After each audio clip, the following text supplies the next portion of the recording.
Well, folks, Radioactive Brisbane.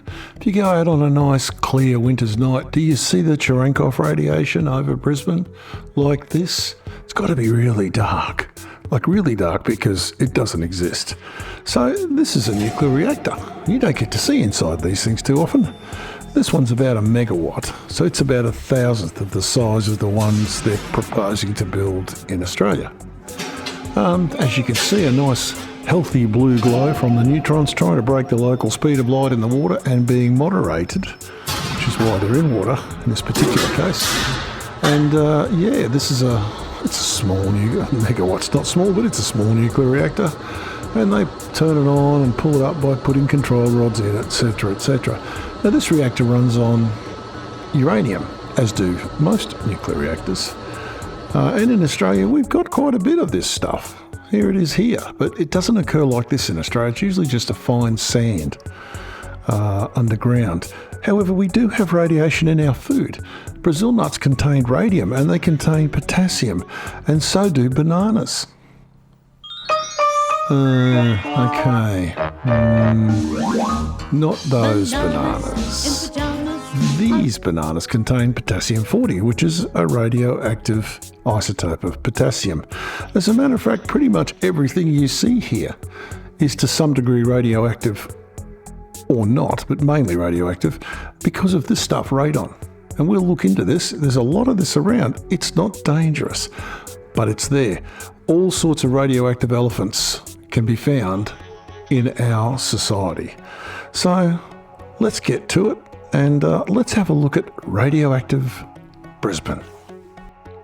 And you know what I'm going to say. Geology rocks. Let's rock. Rocking with T-Rocks. He's the man. He'll show you what it means. From our mystic shores to outback sands. Rocks, he's your guide to our ancient land.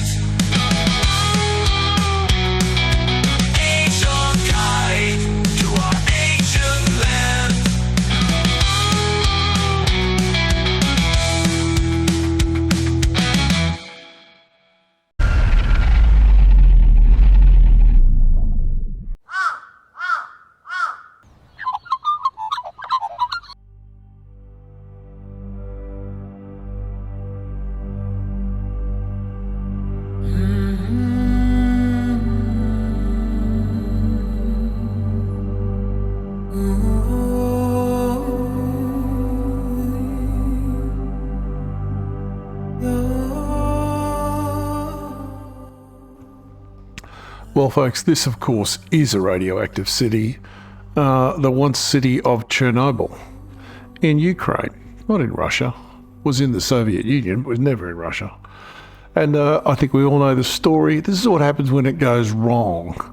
Nuclear power is an amazing thing, and I'm a big fan of it, but it can be a little destructive if it goes wrong. So, and of course, if you leave numbnuts in charge of your nuclear power station, 1,000 square miles of uninhabitable land. But this has nothing to do with Brisbane. So let's have a look at the radiation sources in Brisbane. Let's hope we never look like this.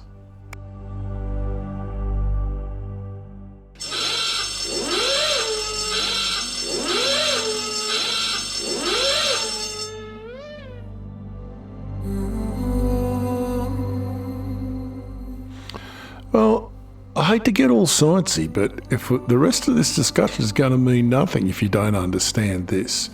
So these are the types of radiation we're going to deal with. There are others.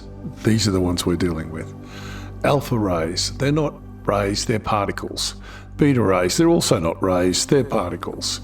Gamma rays and X-rays are rays. We'll treat them all as gamma rays today. And down the bottom we have neutron rays, which are not rays either. They are also particles. Now, we won't deal much with neutrons today because you don't find much of it in the environment naturally. It is around, but not much.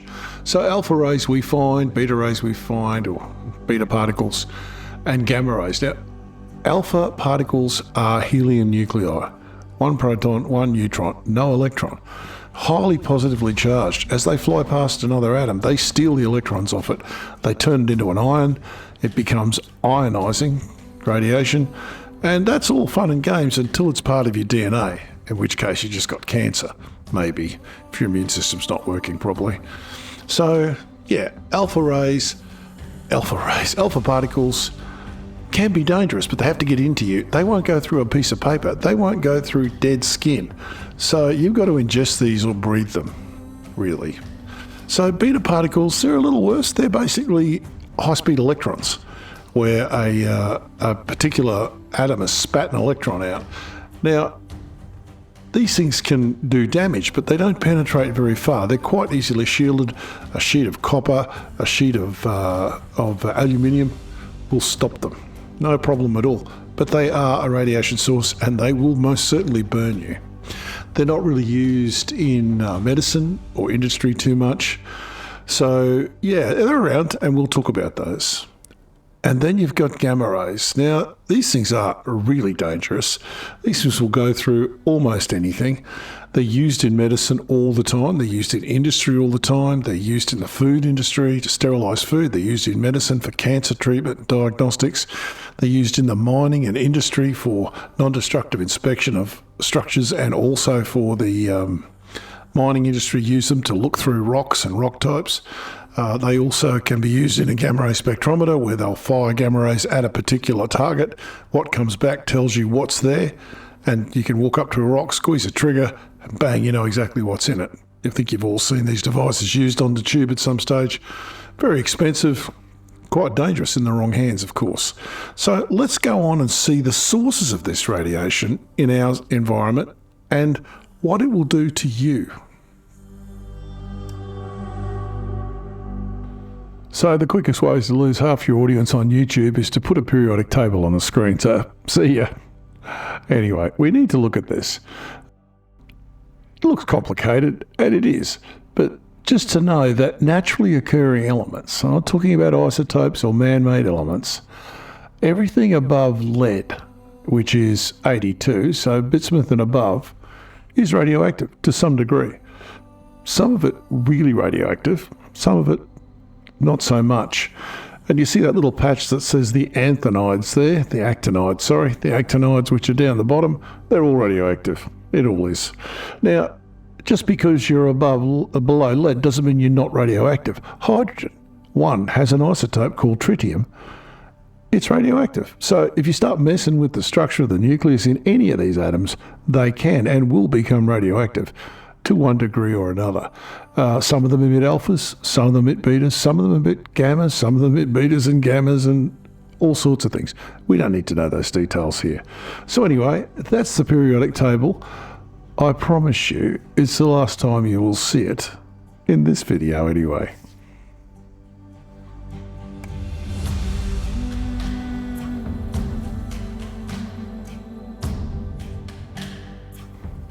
So we're just going to spend a few minutes, I promise it won't hurt, on decay chains. Now this is the decay chain of thorium. You hear about thorium all the time. Oh, should be building thorium reactors because they're safer and all that stuff. And none of that's wrong, by the way.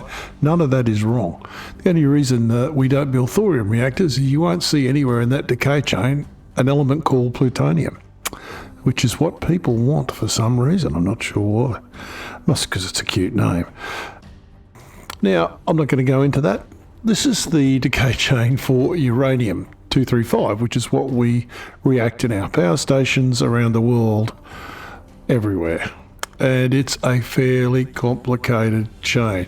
It produces lots of daughter products, and they are all highly radioactive.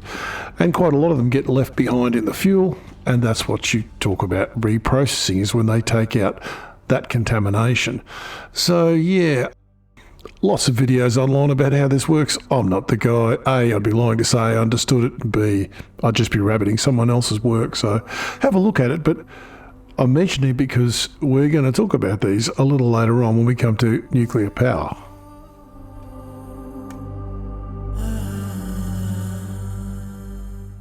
Well, the old Brisbane Geology painter's drop sheet again. There's a lot of different types of stone there, a lot of different types of minerals, and they contain isotopes. So all of these rocks are somewhat radioactive. They produce radon, which we're going to talk more about. But I have here an isotope map of Brisbane. That green spot out on Stradbroke is Dunwich, which has a big thorium build-up there. You can see there's some radioactive potassium, which is potassium-40, which we know now. And there's also uranium around Brisbane. There are no super hot spots. It's just radioactive sort of everywhere, really.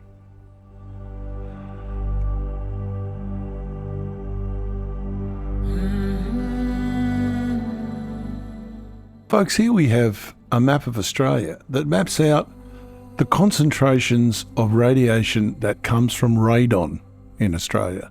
Now, radon is a naturally occurring radioactive element. It's a gas, it's a very heavy gas, 9.3 kilograms per cubic metre. So this stuff is heavier than sulfur hexafluoride or anything else you've ever come across. But because it's radioactive, it doesn't last long in the landscape. It decays away. But while it's there, it is radioactive. So it isn't everywhere, and it comes from the breakdown of certain elements in the crust, mainly granite. So let's have a look at the areas we know contain granite, and let's have a look at Brisbane, because, we can. So all we need to do is to zoom in. I'm going to do this live for you, folks. I don't do this very often because, mistakes are inevitable. Let's do it live. Here's Brisbane as we know it, life as we know it. We have the sand islands here. When I click on this, so we have a radon level of 3 becquerels per cubic metre, which is very, very low. Same there. Let's go down the bottom. 4 down here in the southern suburbs. That's Mount Cotton, Roachdale. We're not going to go everywhere. In Brisbane, so that's about St Lucia, 7 becquerels per cubic metre. That's a bit high. What about Sanford? A lot of granite out there, 6. Up in the inaugural reservoir area, 7. Right, it looks high, but it isn't. Ipswich, 5. Down south, down the Gold Coast, 4. 5. Let's go up Bribie Island, 4. North Coast, Glasshouse, Burpengary, 4. These are very, very small numbers. Let's head out towards Toowoomba. Here we are, Lockyer Valley East, 6. Toowoomba, 5. Look at that. Warwick, 5. Now we're starting to get into granite country here, so you'd think these things will be going up, and of course they are. Let's go down around Dalveen, 5. Pretty low still, but now we're getting into the granite country, 8. Now, Sundown National Park down here has got a warning about radon. It's also got a warning about arsenic, but radon in that area has been known to build up in low areas. They suggest you don't camp there. There we go. 8 out here. 8, they're big numbers, eh? Not really. 5 down here at Casino. Now, we don't need to run all over the countryside here. Oh, Glen Innes, 10. Wow, right up on that high granite country. Let's just zoom back a touch. Whoops, wrong way. Let's have a look at, wow, how about Nambucca Heads, 10. Wow, a fair bit of radon down there at times. 13 at Armadale, hey? Explains a lot. Sorry, John. Anyway, I got a mate down there. Where are we here? Mudgee, 20. 20, that's nearly 3 times, more than 3 times the level in Brisbane. 16 out here in the bush. Down here, 20. At Bathurst, that does explain a lot. Orange, 19, pretty close. These are very high levels, and it's just, these are not dangerous. Don't in any way think I'm saying this is dangerous. It is not. You're not going to get, Blinky the three-eyed fish in your local creeks. That's not going to happen. 21 at Braidwood, look at that. Canberra, oh, please be high, please be high. Yeah, sorry. It must have something to do with the decay of bullshit or something anyway. What do we got out here? Wagga, place I have lived, 22. That's huge. Explains a lot. Albury Wodonga, 22, 21. These are very high levels. I'm choosing them because they are high. I used to live over here, 10. Bairnsdale. Look at that, 15. 10. Let's have a look in Melbourne.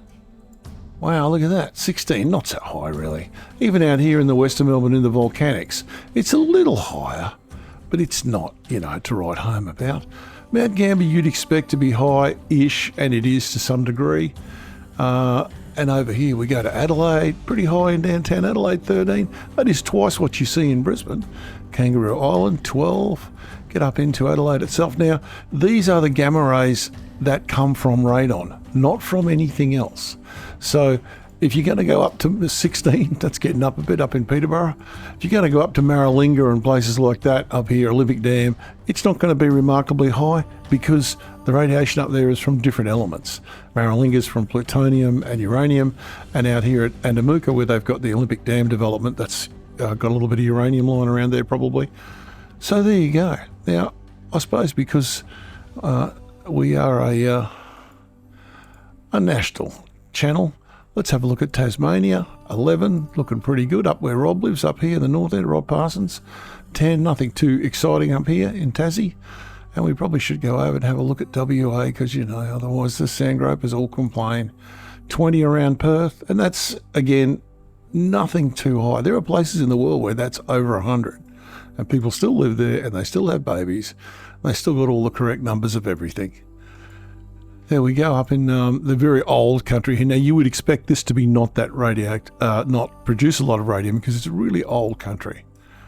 Same with the Northern Territory, a little bit around Darwin, probably because we've been digging it up. Here we are, Mary Kathleen, Mount Isa, all these places. The cat's having a go in the background, as it does. North Queensland, nothing to write home about up there. So there you go. That is the radium map of Australia and where the hotspots are or are not.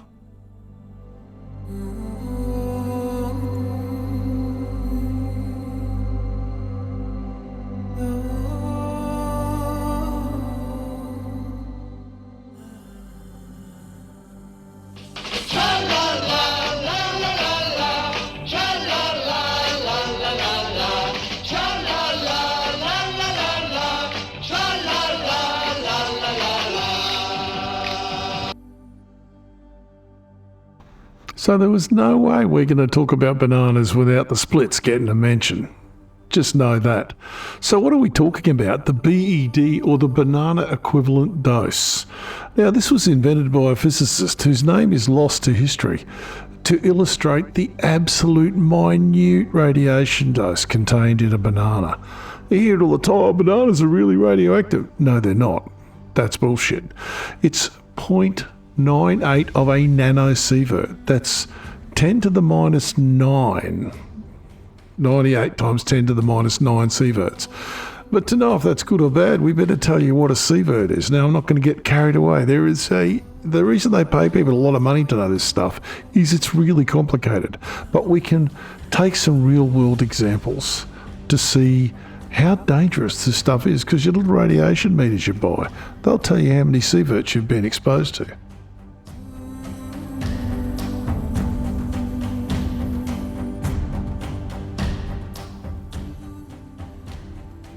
So, just to keep in mind, we've looked at the banana equivalent dose, which is 98 nanosieverts per banana, on average. If you go through a X-ray scanner at the airport, you'll receive 250 nanosieverts of energy. Go and get a dental X-ray done, you're now talking about 5 to 10 microsieverts. So this is another order of magnitude up in exposure. Somebody who lived near the 3 Mile Island plant might have got 80 microsieverts of exposure. Not too bad. 400 to 600 microsieverts is a mammogram. No one thinks twice about that, do they?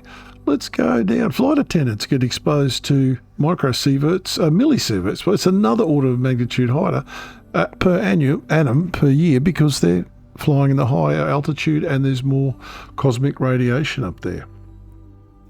Let's not get too carried away. 68 microsieverts is what the most of the people who were evacuated from Fukushima got. Again, very little. You get 80 microsieverts if you spend 6 months in the space station. Happens. Terrible. 160 microsieverts from smoking 1.5 packs of cigarettes a day, because of the polonium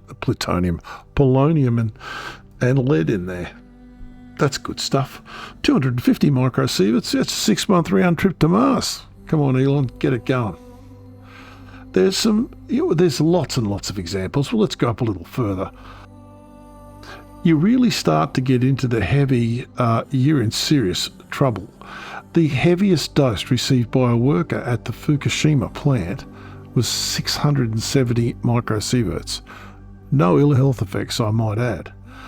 1 sievert, which is what the whole thing was worked out on, is the maximum radiation exposure a NASA astronaut can get in over their whole career. So that's it. Once you've had your sievert, you're off. 4 to 5 sieverts, 50% human risk kill within 30 days. So LD 30, 50% die within 30 days. That's a very nasty exposure, very big exposures. There are some people who've had larger exposures than that, however. There was a guy who received 10 to 17 sieverts. He lived for 83 days, but died. Lewis Stolten, 1946, playing around with plutonium, got a 21 sievert exposure. Cecil Kelly in 1958, same thing, 36 sieverts. They all died within hours. A reactor cooling system failed on a Soviet submarine. The guy was a hero, went in there to save the rest of his crew. 54 sieverts died in there, didn't make it out. And strangely enough, Albert Stevens got 64 sieverts spread over 21 years during a plutonium injection experiment while he was working on the Manhattan Project. So yeah, that's not such a great idea. The interesting one in here, which I thought was good, was the exposure to some people who lived in Taiwan, where the steel used in the rebar was contaminated with Cobalt 60. We'll learn more about Cobalt 60 very soon. And these people lived in that building for years. They suffered no ill effects, but they got 400 microsieverts from living in those apartments. Absolutely amazing. So there's all our doses. Is it nasty? Yeah, it's nasty. Will it kill you? It can do. Can mess you up a bit though. So what we're going to do now, I know we said Brisbane, we're going to have a look around Brisbane and find out where the sources of radiation are in Brisbane. I think that's important.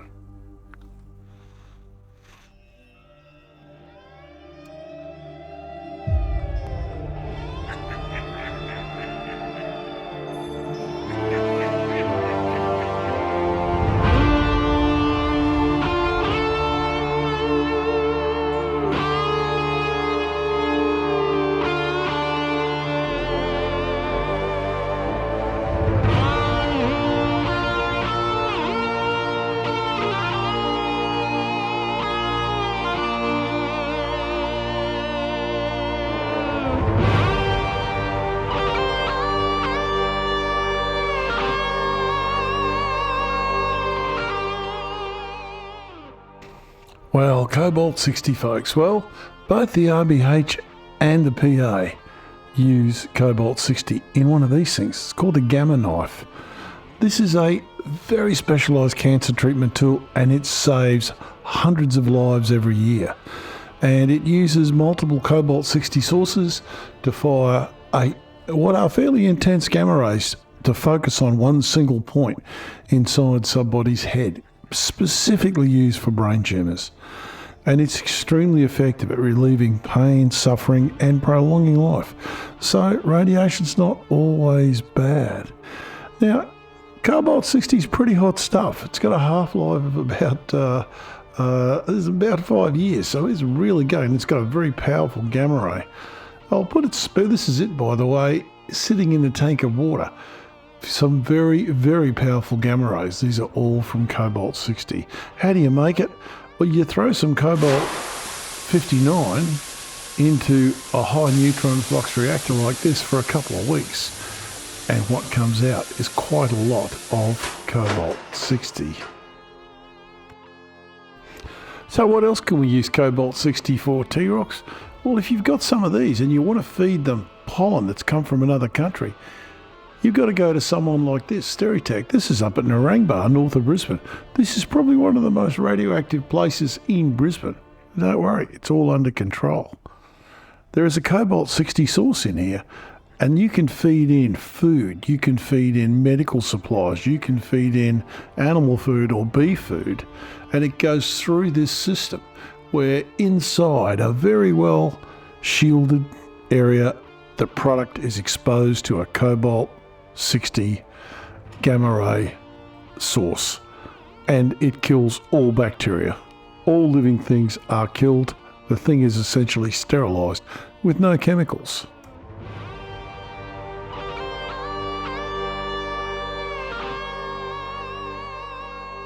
Well, thorium, people, this is one of the sexy radioactive fissile materials there is on Earth.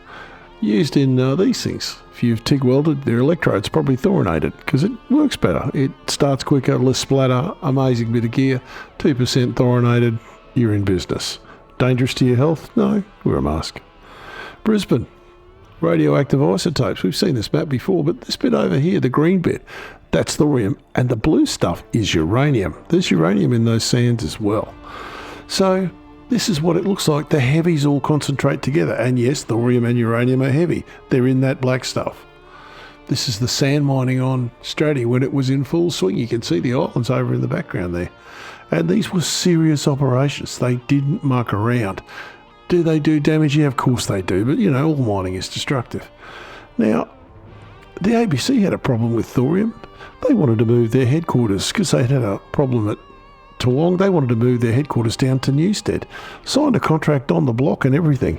And all of a sudden, somebody found out some muppet had filled the block with tailings from the sand mining, and it was full of monazite. So it had thorium and uranium in it. And there was court action over it, and I don't know what happened. I don't really care. It's about to be built on again, though, and I'm sure they've done all the right mitigation and whatever, and it's going to be an awesome-looking block of apartments there right on the corner, right next to Bunnings. So there you go. I believe that also happened in Ipswich, where tailings from Stradbroke Island were used to fill some land, and then they had to dig it all out.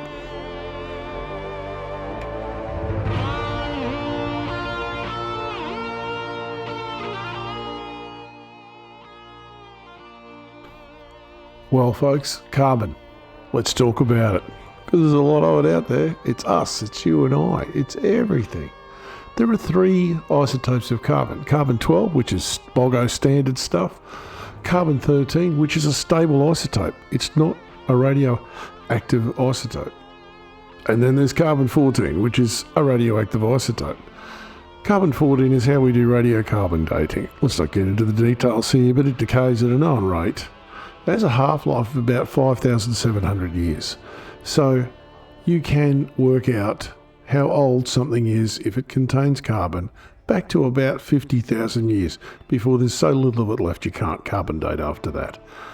So I've heard that the world's favourite form of carbon, coal, it's radioactive, and it produces radioactive waste in power stations, and coal-fired power stations produce a lot of radioactive waste. Well, like all good bullshit, there's an element of truth in that, but I assure you, coal is millions of years old. There is zero, undetectable amounts of C14 in it.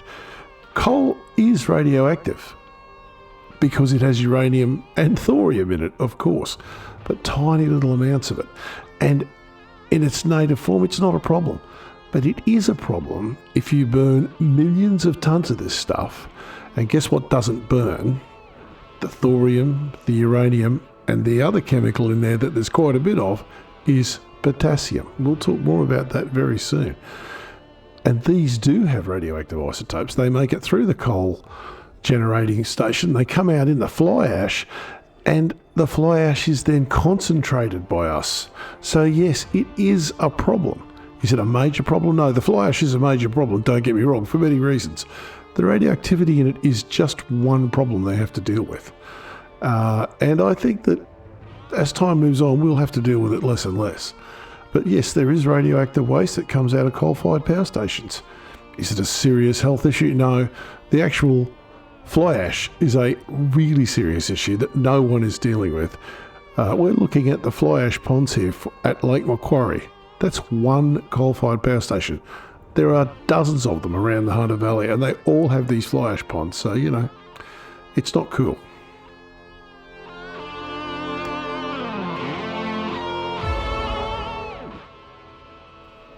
Well, Potassium-40, folks, this is in a lot of stuff. It's a very stable isotope. It's not very radioactive. It has a half-life of 1.25 billion years. So, yeah, it's in bananas. We all know that. It's definitely in avocados because there's potassium in them. In fact, it's a very, very common element, isotope of that element. It's in everything you see here, including the wood that all the stuff is made out of. So there is a lot of this around.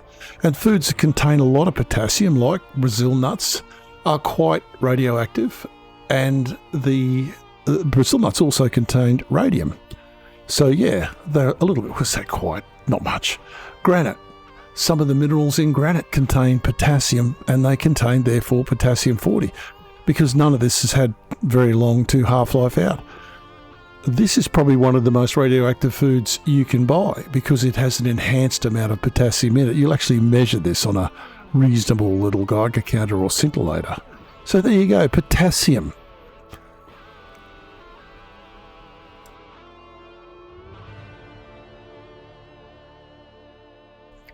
Well, folks, Americium.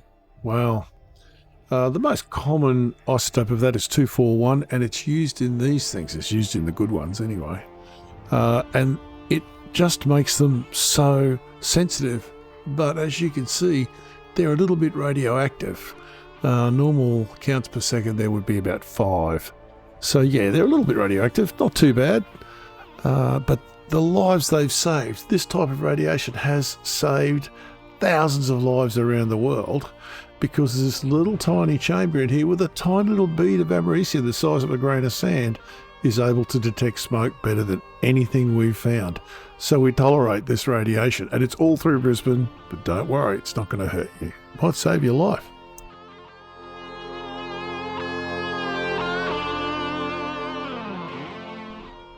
So, plutonium, the big dog in the house in Brisbane. Really? Come on, T-Rocks, what are you on?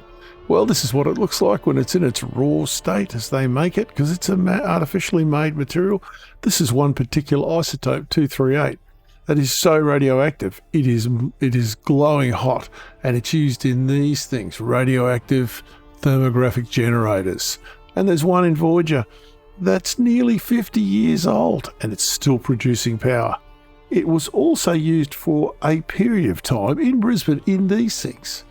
These are pacemakers. They contained plutonium up until the 1980s. They use lithium batteries now, but of course they were designed to be implanted for a great deal of someone's life. And then, of course, you know, when you do certain things to it, you can make it do this or not. And the British spent 22 kilos of this all over South Australia. Maralinga, that the Aborigine word for dead gum tree down by the old creek bed, where Auntie Eileen got vaporized. And of course, some of it is still there.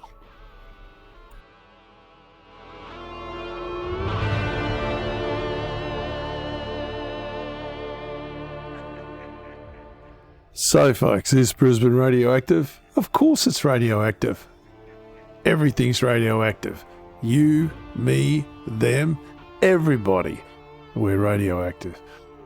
And it's a good thing we are. Smoke detectors keeping us alive, medical procedures, curing people of cancer, extending their lives, relieving suffering. All of that is just some of what radioactive materials bring to us from the mining industry. We've covered it all in this, what is becoming quite a long video. I do apologise. There's talk of nuclear power stations. I'm not going to cover that in this scene because frankly it's bullshit and it's not going to happen. Just don't worry about it. Nuclear submarines, don't worry about it. It's not going to happen. We'll spend a shitload of money and whatever, but who cares? So I think it's time to just talk to T-Rocks in the park and let's get out of here. Well, folks, there you go. We've had a look at the radioactive side of Brisbane, and I think you'll have seen there's radiation everywhere, but it's not going to kill us. As a matter of fact, it's probably responsible for our evolution. So next time I think we're going to have a look at There's a hole there. Next time I think we're going to look at oh, look. Who's this? It's the amazing Steve Mack. Hey, mate. Good to see you, mate. Good to see you. Hey, Terence. We're in a park here. What a coincidence, meeting you. It's uncanny. Uncanny. It's as if it was planned. We were just talking about radiation. Were we? Now it's nothing to be scared of. At all, really. Not at all. So, I'm not scared of that thing on the stick. I won't make this political. We won't talk about Peter Dutton. Okay. Looks like he's been standing a bit too close to a nuclear reactor myself. But anyway, we'll see. It's aging. Why do you think I'm wearing a hat, first, Tony? Anyway, till next time, folks. Geology rocks. Keep rocking. T-Rocks out.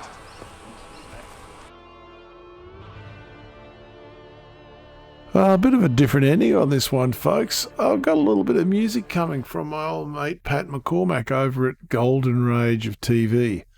Links in the description. An amazing guy and an amazing musician.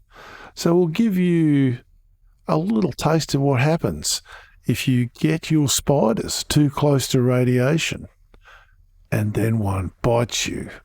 What happens when you get bitten by a radioactive spider? You all know the answer.